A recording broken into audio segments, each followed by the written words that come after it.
Hey guys, Steve Atlas here at the Body Practice in Spokane, Washington. And before my next athlete comes in, I want to do a review on one of the supplements that I have been using for about 20 years.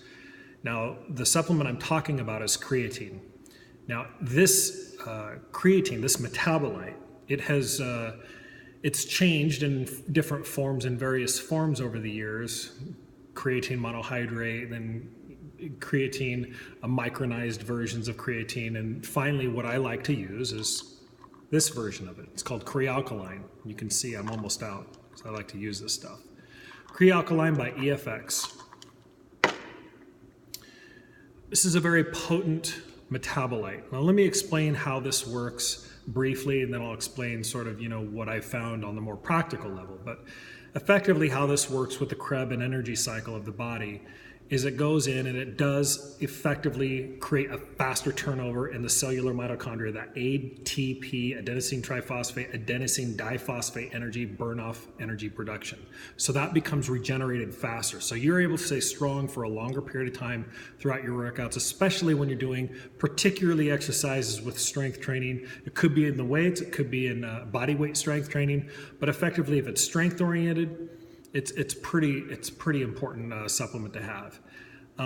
Admittedly, haven't done a whole lot of research on my own body with this supplement in endurance athletics. When I was doing competitive cycling on the road, spending hours on the road on a bike, I did not use creatine.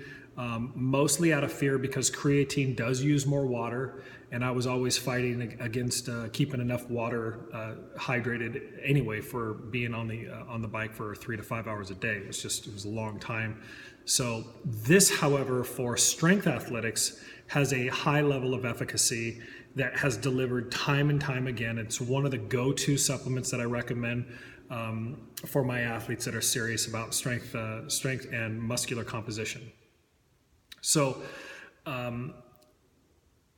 if you find yourself that you don't need this base level of creatine, you want to maybe go a little less expensive, you can always go to more of a micronized creatine or a creatine monohydrate. And here's how I feel about different forms of creatine. If the creatine is pure, in other words, if it hasn't been spliced with like baking soda and other bullshit, it does work pretty comparable to the other forms of creatine. But for me, there are little things that happen in my body that when I take, say, something like creatine monohydrate, it just doesn't feel quite right. These are little things, but they're big things, right? So going to the bathroom, I feel pressure when I urinate. I never feel that. My body is a very fine-tuned machine. It doesn't have to, it never feels those kinds of things. I take this, I'm fine. I take regular creatine monohydrate, different story. And this is where it gets a little bit tricky. You'll have studies, okay, that are written about various different articles and the efficacy of various different products. Creatine could be one of them, say, protein powder could be another. That's a whole other conversation we'll get to in a future review. But particularly when it comes down to the research and efficacy, it only matters about how it is applied to your body. So when a person comes to me and they say, you got to try this new product, I kind of, I politely, I listen, and then I kind of nod my head, okay, and if I know that I've already taken that product and it doesn't have the efficacy, I'll say, I've actually tried that product, and for me, it doesn't work. Like one of those products happened to be HMB. HMB was a huge popular, they really pushed that in the 90s. And I don't know how much money I spent. I spent a lot of money on it. It did nothing for me. One of 100 different supplements that have done nothing for me. So this fuels the dogma of people who say supplements are useless, right? Because for me, that product was useless. And then people hear stories like that. They go, you're wasting your money on all this supplement stuff. You can get, just eat right and do this. And hey, that's totally fine. You can do that. You're entitled to do that. The things that I have done and have been able to do and continue to do at 220 pounds with my body and body weight stuff and in the gym, I know what works for my body.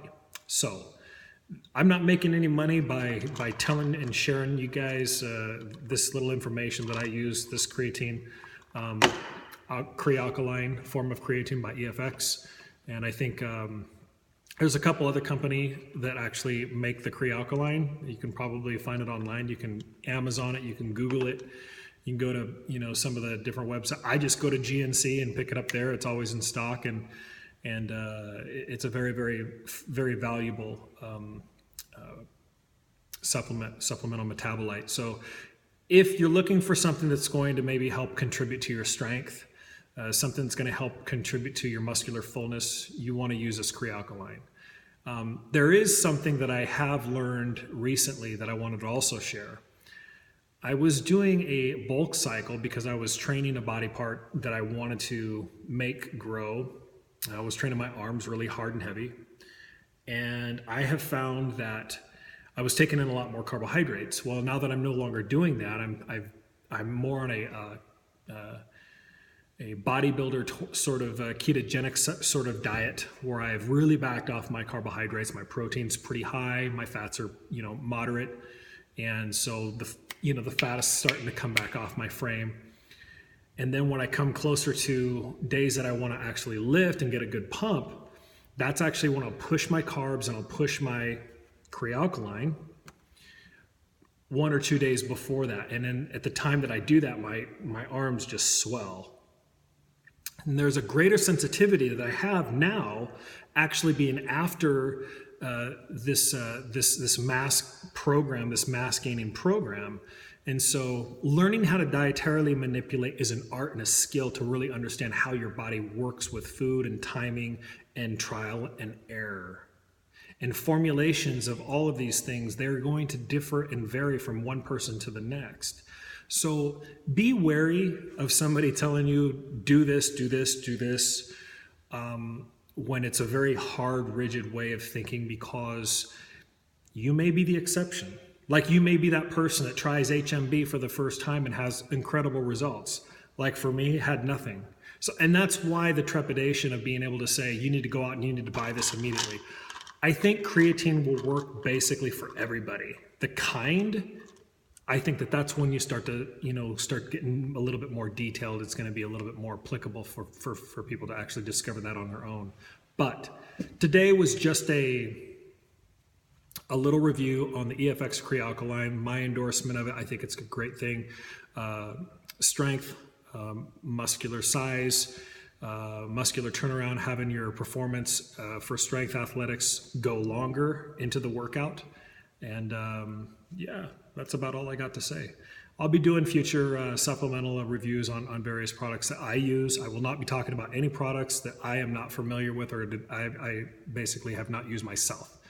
So this is Steve Atlas signing out. We'll talk soon. Take care, guys.